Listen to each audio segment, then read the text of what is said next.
You know, I've been around for a while. Met some interesting people. Done some crazy things. So you just might think that there's not much that can take me by surprise. You'd be wrong.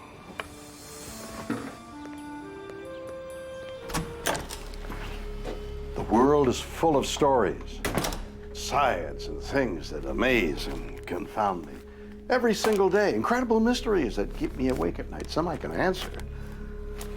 Others just defy logic. Is the history of the world wrong? In a Mexican cave, a young girl finds a bizarre 900-year-old skeleton.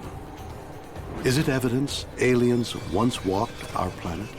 This is the equivalent of landing on the moon. A Peruvian doctor discovers stone carvings that could rewrite the history of evolution. Did dinosaurs live alongside humans? This is one of archaeological's most baffling enigmas. And a 2,000-year-old wooden model reveals an incredible secret. Did the ancient Egyptians invent the airplane? This is going to throw the way we view ancient civilizations completely topsy-turvy. Yeah. It's a weird world, and I love it.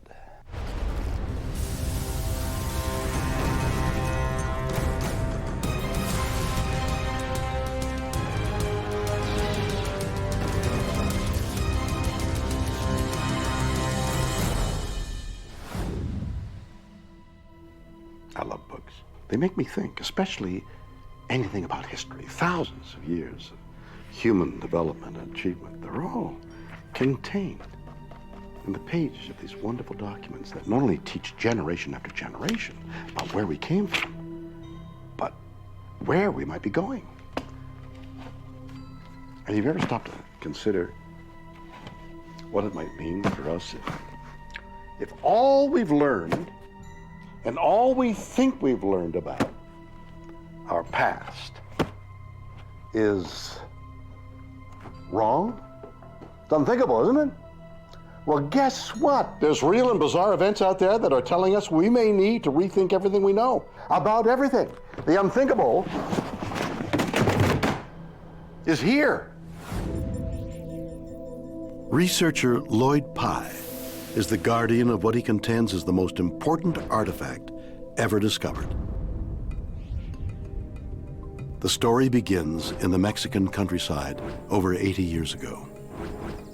It was originally discovered in about 1930 by a young girl about 100 miles southwest of Chihuahua. She was visiting relatives there. She went out exploring the area, found a mine tunnel, went in, and inside the tunnel found two skeletons. Examining the bones, the girl thinks one of the skulls looks very strange. It was a misformed or misshapen skull. She believed it was a deformity. With no idea what she stumbled across, the girl removes the skull as a macabre souvenir. She holds onto it for 60 years.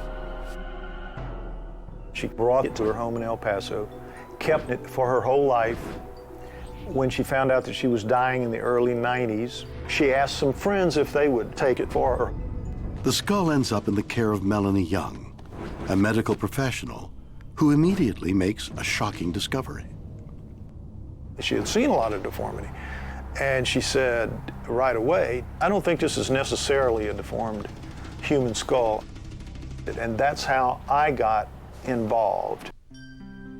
Perplexed, Melanie approaches Lloyd.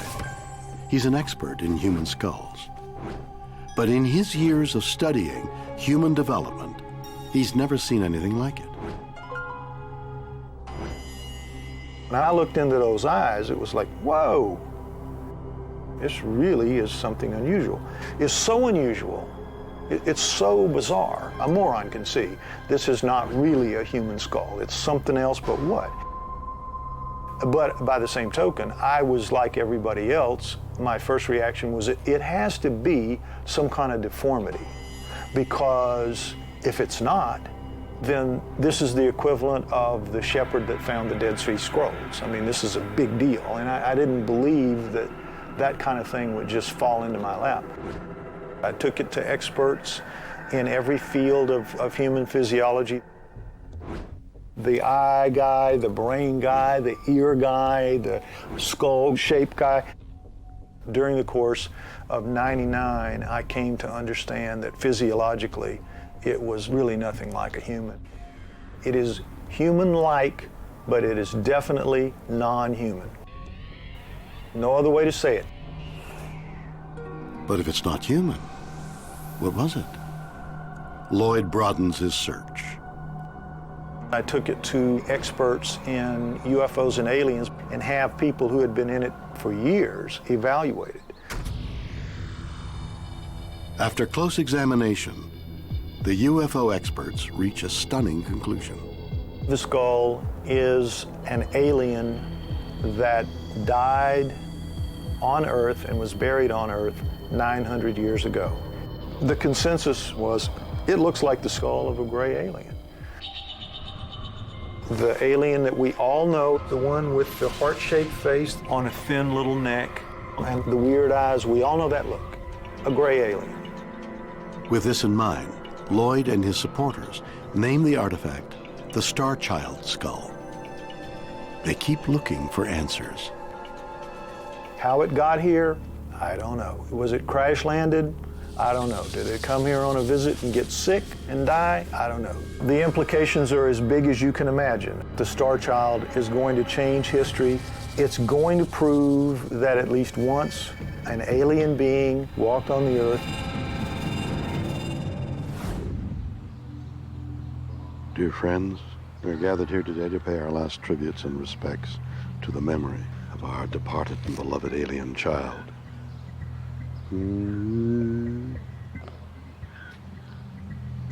Sorry, would you excuse me for a moment?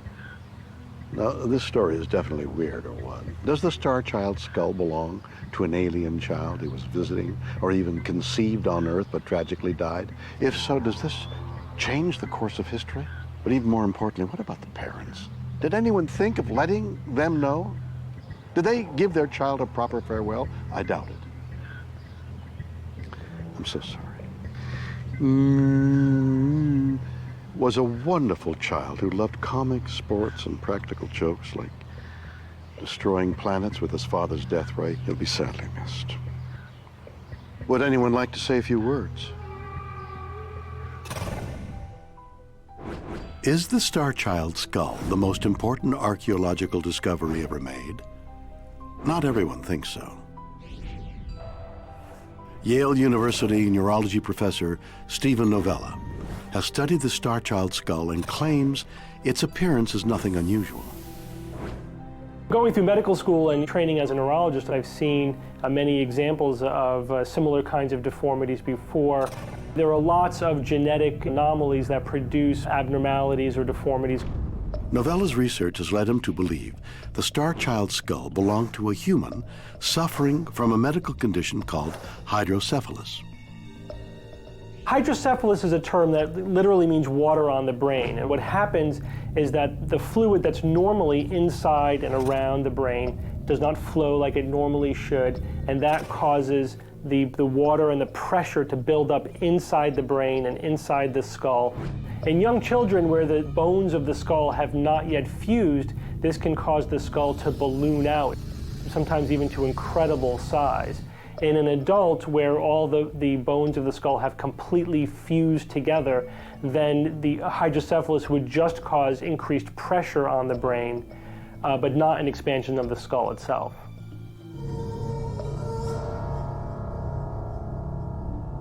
For Novella, it's this ballooning that explains the Starchild skull's unusual appearance. The overall size and shape of the skull and the arrangement of the deformities matches pictures of children and skulls of people with hydrocephalus. Certainly, I've seen pictures of many of them which look very similar to the Starchild skulls.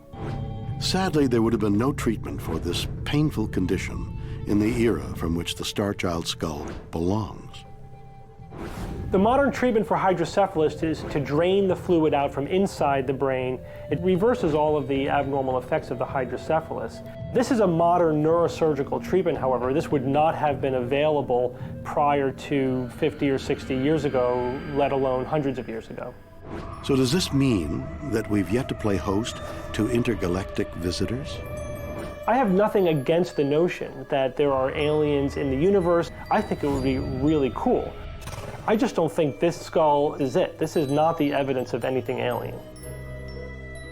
Lloyd Pye would have you believe that this one skull, this one bit of evidence, which really has been very imperfectly examined, is enough to rewrite everything that we know. Of course, he's been making that claim for years. Everything you think you know is wrong. That's sort of his shtick, alternative science, alternative history. He wants to brush aside hundreds of years of evidence and expertise. He thinks all scientists are closed-minded and wrong, and therefore he can come up with any fantasy he likes and present that as the truth, because he can just ignore all of established science. So is this the end of the mystery? Did the Starchild skull belong to a human suffering from hydrocephalus?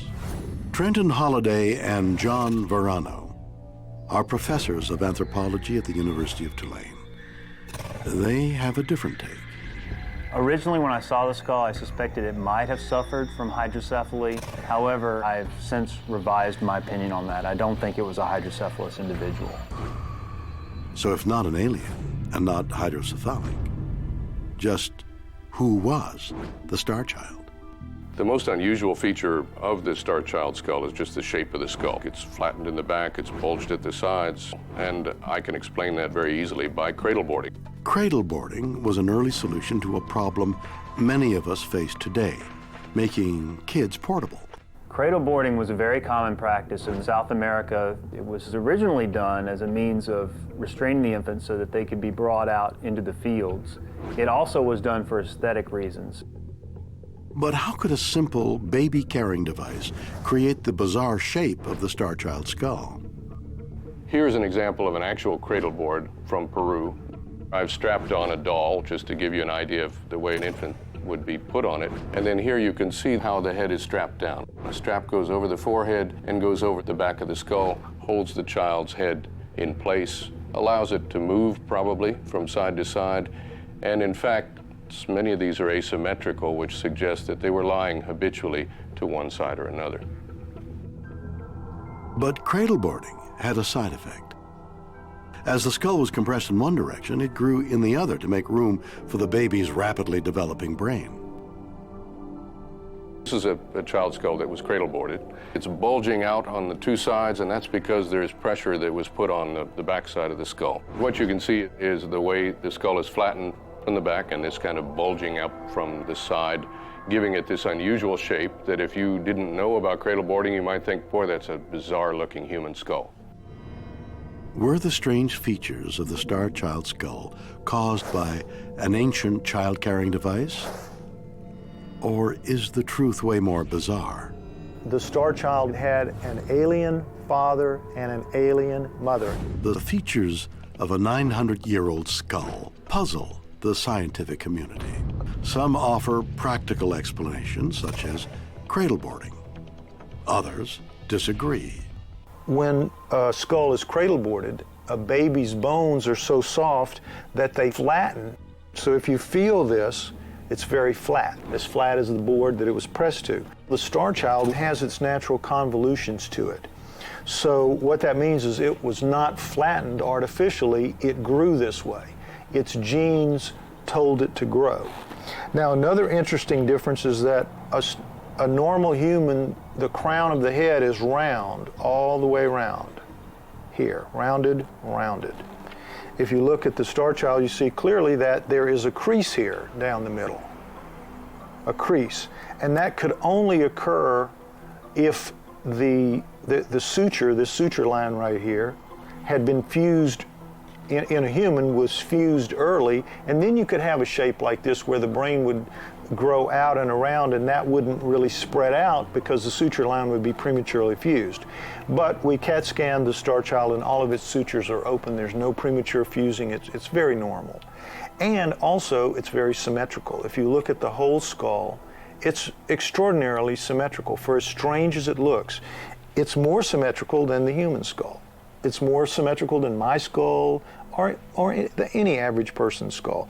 In fact, one of the hallmarks of beauty, everyone agrees, is that the most symmetrical faces are the most beautiful in people, tend to be. So that too is very different. Now, another aspect of extreme difference between the Starchild and a human is the thickness of the bone, and we can see that very closely here. You see the difference. It's half or less. The Starchild's bone is half or less as thick. It weighs half as much. It's very much lighter in the hand than is a human skull. So if it's not cradle boarding, could hydrocephaly have deformed the skull? Anybody that says the Starchild is a hydrocephalic is missing a very important point. When you look at standard hydrocephalic pictures, you see it's blown up all around. There's no significant features like this. This grew this way because its genes told it to grow that way. Having dismissed the opinion of traditional science, Lloyd undertook his own research. His findings are astonishing.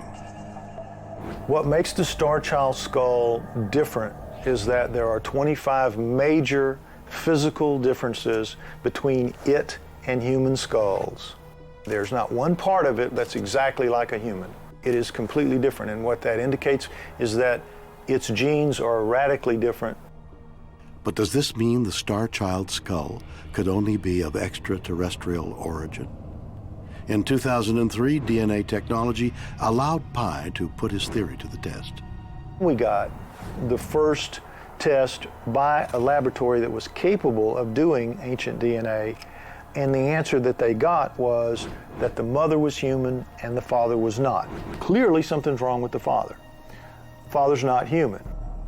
Is the Starchild skull evidence that aliens bred with humans? Native American legends tell stories strikingly similar to Pi's theory. There would be beings from the stars would come down from the skies, pick a woman in a village, and they would make her pregnant. So the Starchild fit right into that.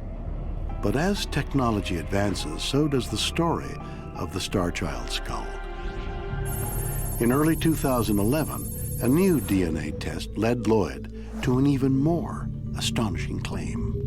The conclusion that we've come to now after several DNA tests and an extensive analysis of those results is that the Starchild had an alien father and an alien mother. And when I say alien, I mean non-human. The difference is so stark, the difference is so wide, there is no way that we can call this a human. Is this the first physical evidence that aliens exist? Lloyd has no doubt. It's going to change human history to have to accept that at least once, 900 years ago, an alien being walked the earth, lived here, died here, and was buried here.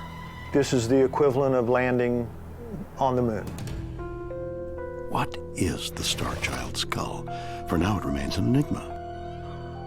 Did it belong to a deformed child or an ancient adult with a disease of the brain? Is it conclusive evidence that we are not alone? Weird. Or what?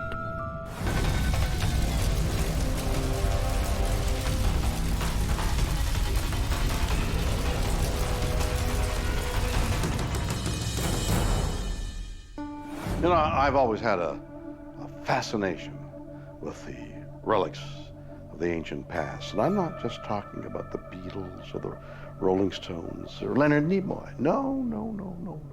When it comes to our far distant history, there's nothing quite as spectacular, mysterious, and even frightening as dinosaurs. Surely the king of all creatures, real-life monsters that dominated the planet until something wiped them out, long before man even evolved. What a pity that we only find them now in museums, or as cute toys. Can you imagine what it would be like to see one in the flesh? Well, maybe we already have. And maybe we still can.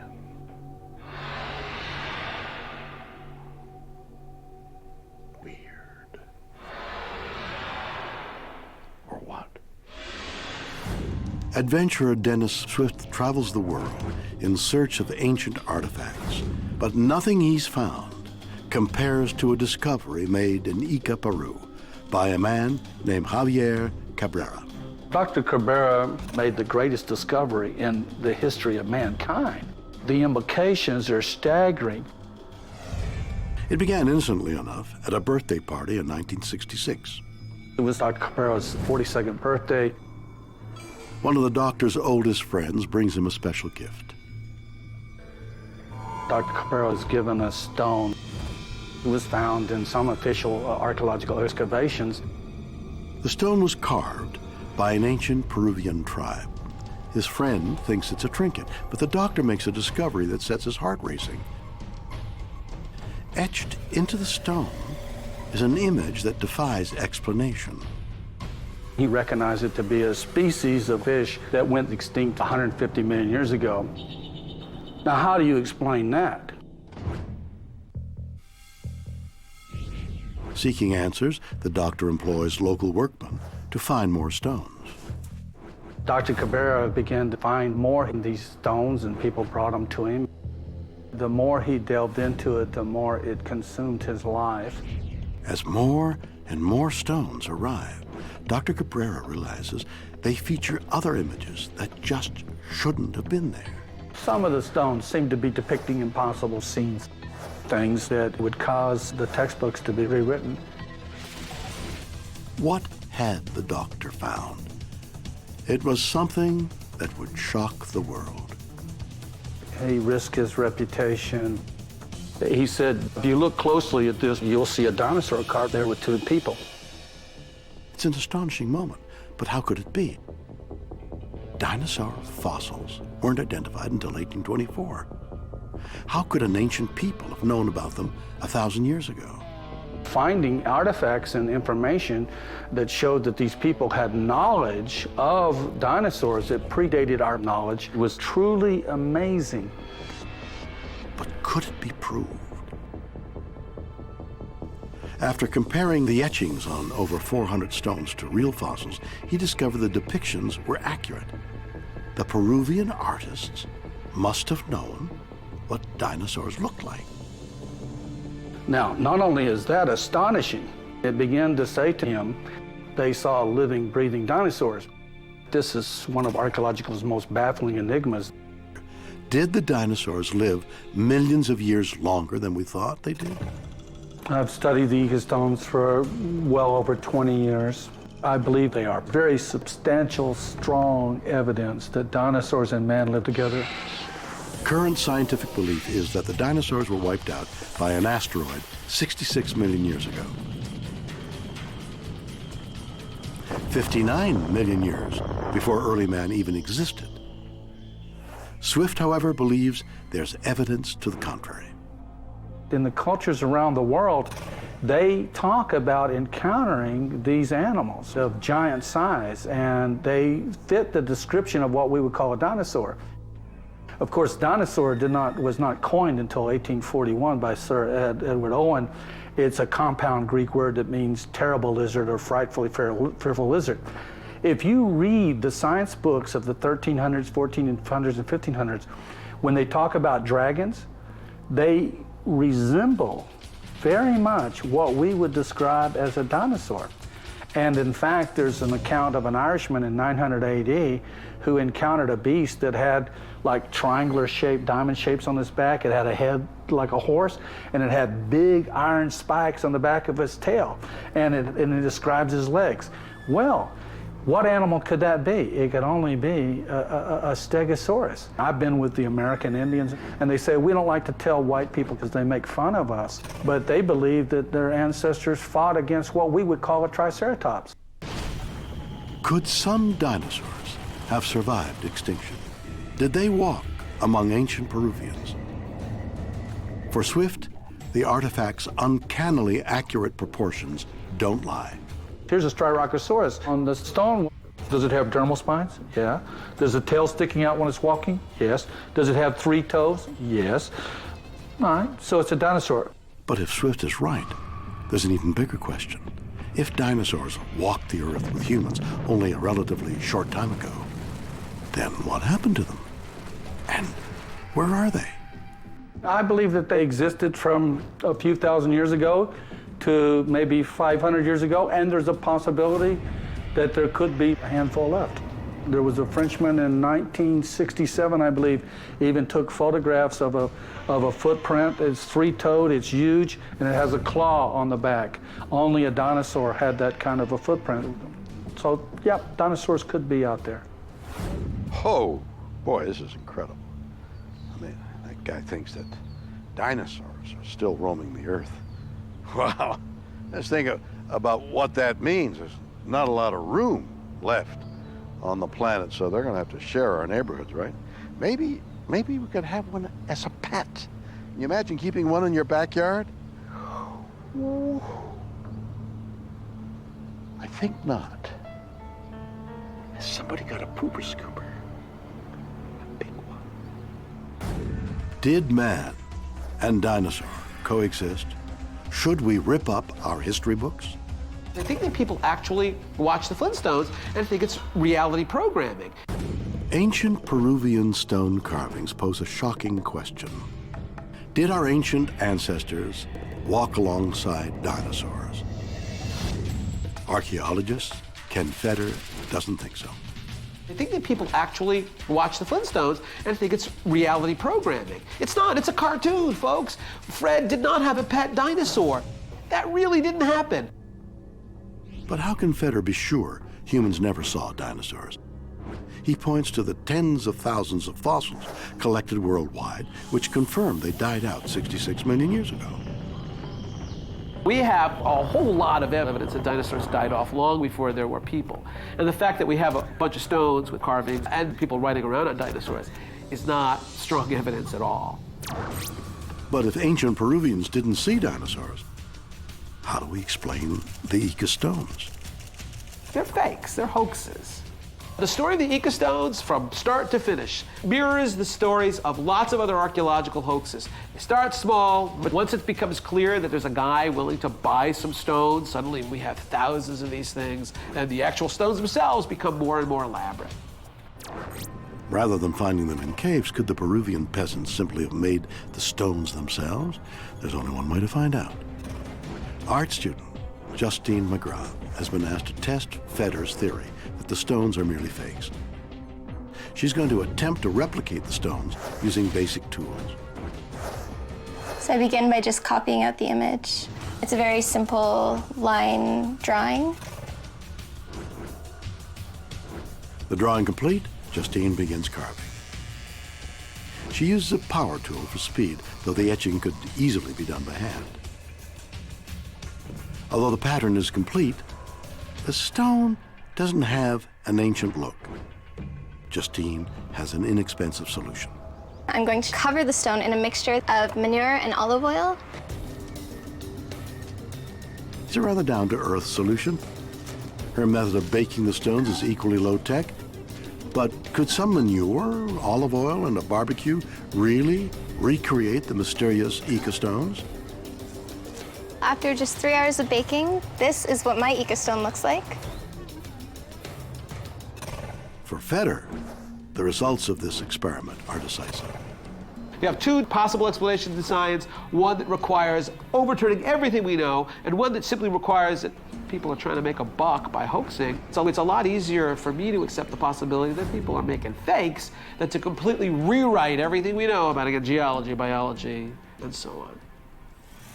This compressing, this sort of pushing all of human history into just a few thousand years is sort of absurd on its face. Again, when you have a convergence of evidence, convergence of data, archaeological evidence, separate, geological evidence, separate, biological evidence, separate, paleontological evidence, separate, historic evidence, separate, and when all that data converges and points in exactly the same direction, in ancient Earth. Dinosaurs dying off tens of millions of years ago. First human ancestors, 5, 6, 7 million years ago, walking upright in the plains of Africa. All that evidence converges. It all is mutually supportive. This notion, there really isn't any place in that history for people riding their dinosaurs to the drive-in movie theater. Is this the end of the mystery? Are the ecostones just fakes? Author Andy Lloyd is not so sure. They weren't just created in someone's shed in the back garden 20 years ago. Some scientific work that's been done on them appears to indicate that there is a degree of oxidation over the engravings which would indicate that they're of some antiquity. So, if the stones really are ancient, that proves that the images they depict must have happened, right? Well, not necessarily.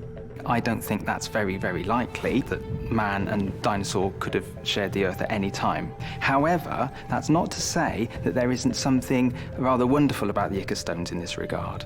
And one of the ideas that I've put forward is that the makers of the ecostones, the artists from ancient Peru who created them, may have received knowledge about dinosaurs from ancient civilizations whose own understanding of the dinosaurs was as good as ours. Civilizations stretching back to ancient Greece unearthed dinosaur remains. They thought they were the bones of giants. But what if some ancient civilization did know what they were? Who could have done such a thing? Atlantis is an excellent candidate because the discussions and descriptions of Atlantis show that it was a very technologically advanced civilization for its time. The lost city of Atlantis, an advanced ancient civilization that is said to have flourished around the time of the Ice Age before falling into the ocean. Could Atlanteans have discovered dinosaurs? We can speculate that the Atlanteans had a very good understanding of natural history because their ability with science and technology was evidently quite far advanced. They would have probably dug up dinosaur bones during their mining expeditions and pieced together a dinosaur in the same way that we did. But many believe Atlantis to be little more than a legend, based on stories told by the Greek philosopher Plato. Is this strong enough evidence of its existence? We can't authenticate the existence of Atlantis through anything other than Plato's writings, but some of his writings are some of the most important literature from that period. It seems odd that it's a story that Plato would have made up. This is the missing Atlantean link in our understanding of ancient civilizations and knowledge. Could the Atlanteans have traveled the world, spreading a knowledge that was kept alive in stories and art? Or could the ecostones be definitive proof that our ancestors shared the Earth with dinosaurs? Or are they one of the most elaborate hoaxes of all time? Perhaps one day we'll know for sure, but in the meantime, it's most certainly weird. Or what?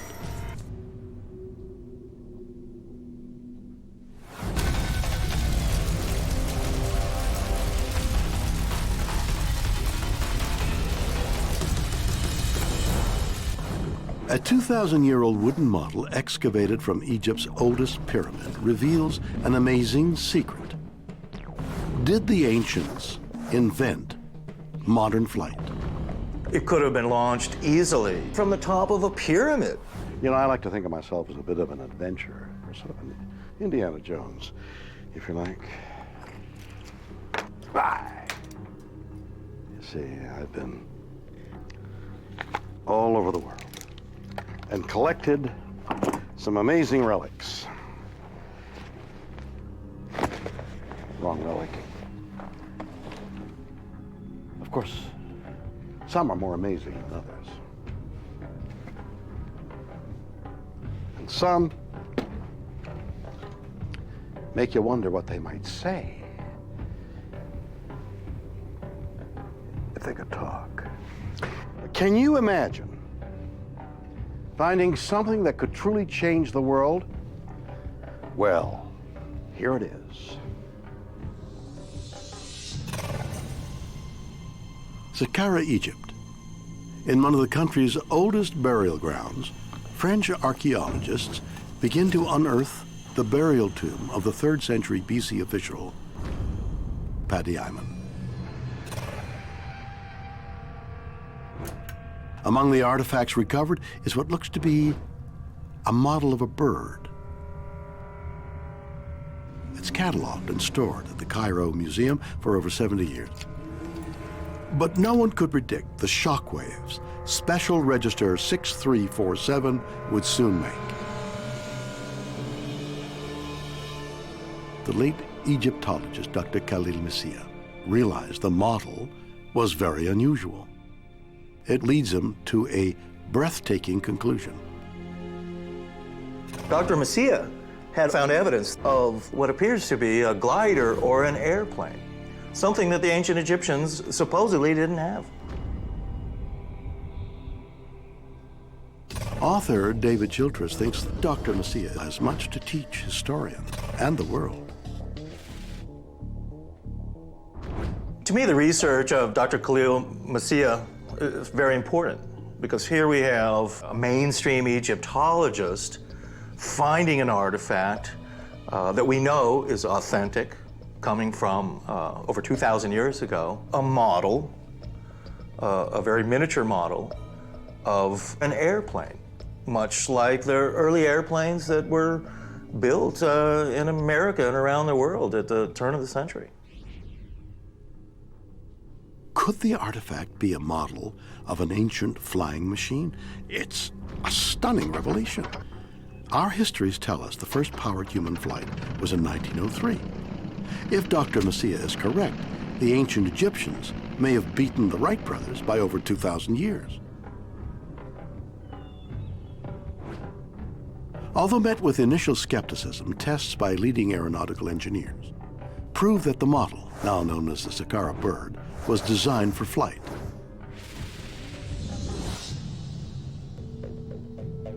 Ancient cultures have many stories of flight, of vimanas, of magic carpets, of flying chariots. But here with the Saqqara bird, we have an actual model of what could be an ancient airplane. Did the ancient Egyptians experiment with flight? Is the artifact the model of a full-size glider or plane? It's very important that we find artifacts like the Saqqara bird and other strange artifacts from these ancient cultures, because it really helps us place their legends and myths in contexts, such as flight. Is it possible that they actually had flight like we do today? And I think they did. Is the Saqqara bird proof that the ancient Egyptians had technology 2,000 years ahead of its time? And if they did, how did they get it? This is going to throw Egyptology and the way we view ancient civilizations completely topsy-turvy. A man discovers a model wooden bird in a Cairo museum. Is the Saqqara bird proof the Egyptians took to the skies 2,000 years ago? Katja Gobes is an Egyptologist. She has her doubts. When I first heard that the Saqqara bird was being used to support such claims of early aviation, I was completely taken aback. Certainly they were fascinated with the skies. They believed that their dead ascended to the sky to become celestial gods after death. Their chief deities were seen to be traveling through the sky, the sun god being the most important there, but there is no evidence whatsoever to suggest that the Egyptians had an interest in aviation. But if the Saqqara bird was not the model of a glider, what was it? The symbol of a bird is extremely important within the Egyptian religious and political system. We find them used in the hieroglyphic writing system. We find them as images protecting the king. One bird in particular, the falcon, had a role which explains why it would be placed in a tomb. The deceased Egyptian wishes to ascend to the sky and sometimes says he does so on falcon's wings. In particular, the falcon with the outstretched wings you will find at the back of the king's head, indicating that he is afforded the protection of the gods, and he is in fact Horus on earth. We find amuletic representations of falcons as protective devices in funerary contexts. That means in Egyptian tombs, decorating the coffins of the dead, being placed as little protective objects, amulets, on the actual mummies, or painted on the coffins, painted on the sides of the on the walls of the tombs, and so forth. There's one problem, though. The Saqqara bird looks nothing like the other Egyptian falcons. So what can explain its flat tail and plane-like wing?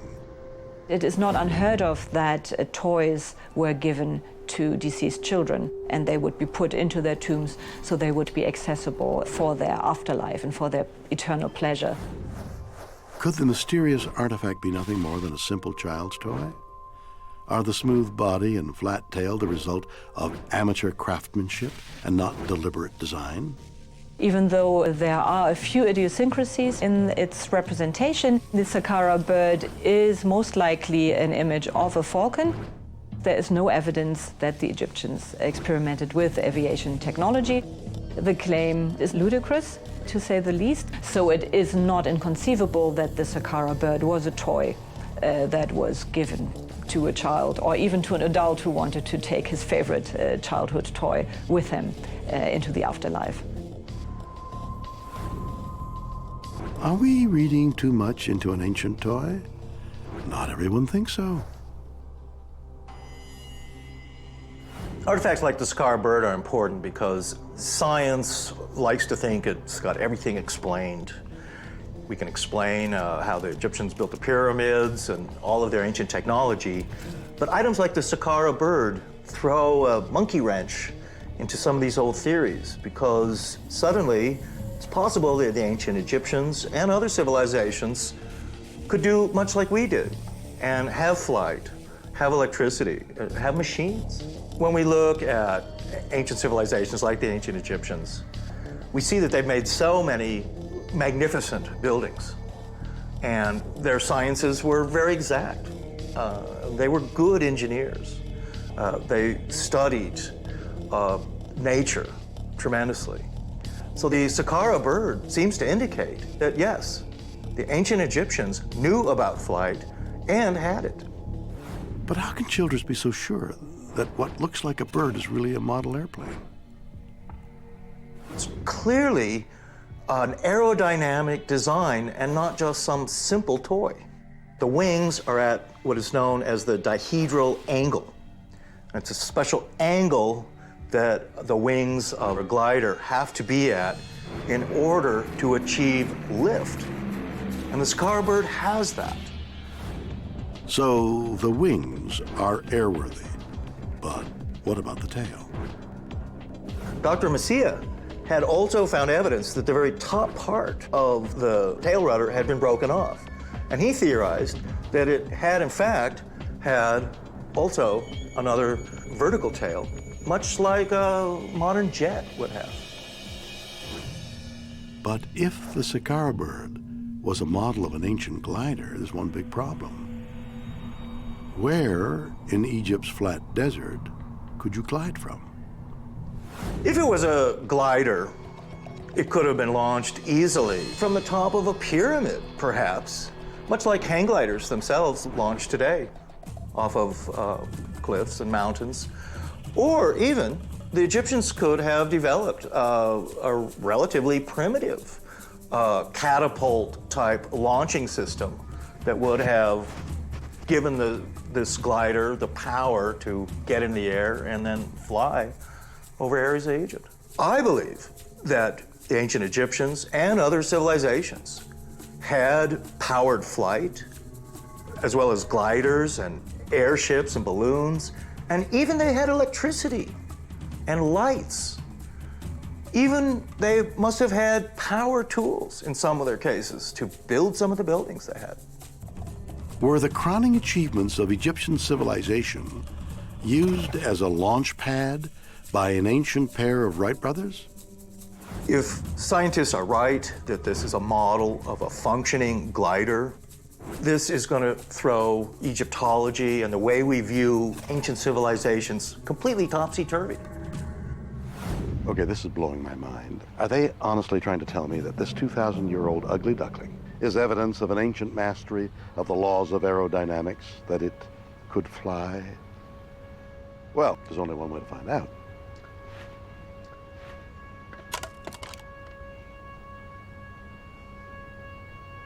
Anybody got any clue? A simple bird replica or evidence of early flight? What is the Saqqara bird? Martin Gregory designs gliders. He thinks he knows the answer. When I first heard the Saqqara bird was the model for a full-size airplane, I was skeptical to say the least. I knew for a start that the ancient Egyptians didn't have anything that could be used as an engine to power an aeroplane, and that gives you the clue, because Egypt's pretty flat and you're going to need some way of getting the aeroplane into the air, and you also, if you're going to use it for carrying cargo, going to need something to power it so it can travel a useful distance. I decided the only way I could find out if the Saqqara bird could have been a flying model was to build one myself. Using the exact dimensions of the ancient artifact, Gregory constructs an identical replica. He'll launch it with a device used to test scale glider models. I'm just about to launch the Saqqara bird in its original form as it came out of the pyramid with no tailplane.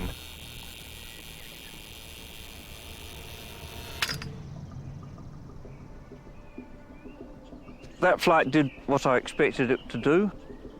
Its lack of aerodynamics kicked in and it tumbled and fell to the ground. The test is conclusive. A model of that size needs a stabilizing tail. Dr. Messia believed that the Saqqara bird originally had a tail, which had snapped off with age.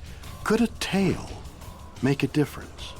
Next, we're going to launch the Saqqara bird again, but this time fitted with a tailplane. This will stabilize it and let us see how good or poor a glider it is. 2,000 years of history hang on this one test.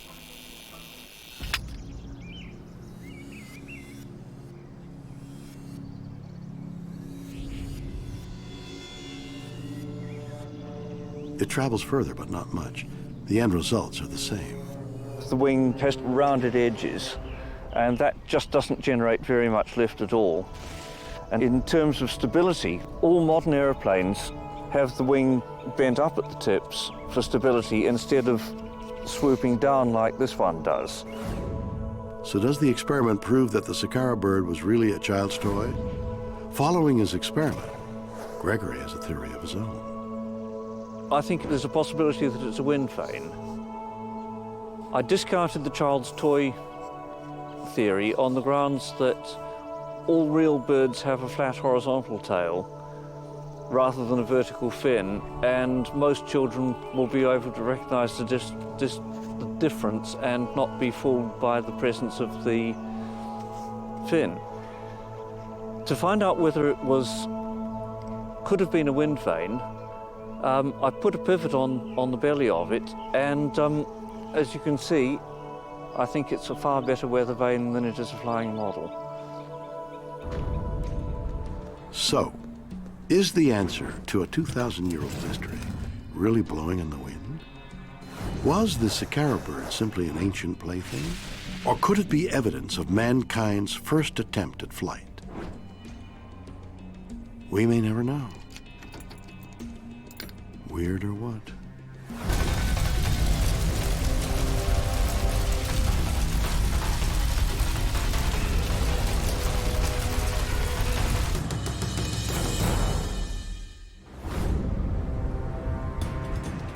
So there we have it.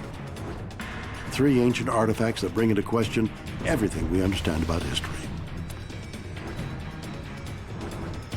A bizarrely shaped skull is found in a Mexican cave. Is it proof that aliens once visited Earth? Scenes depicted on ancient stone carvings question our natural history. Did man and dinosaur share our planet? And a 2,000-year-old wooden model suggests the impossible. Did an ancient civilization fly? You decide. Join me again next time for more stories that will undoubtedly be weird or what?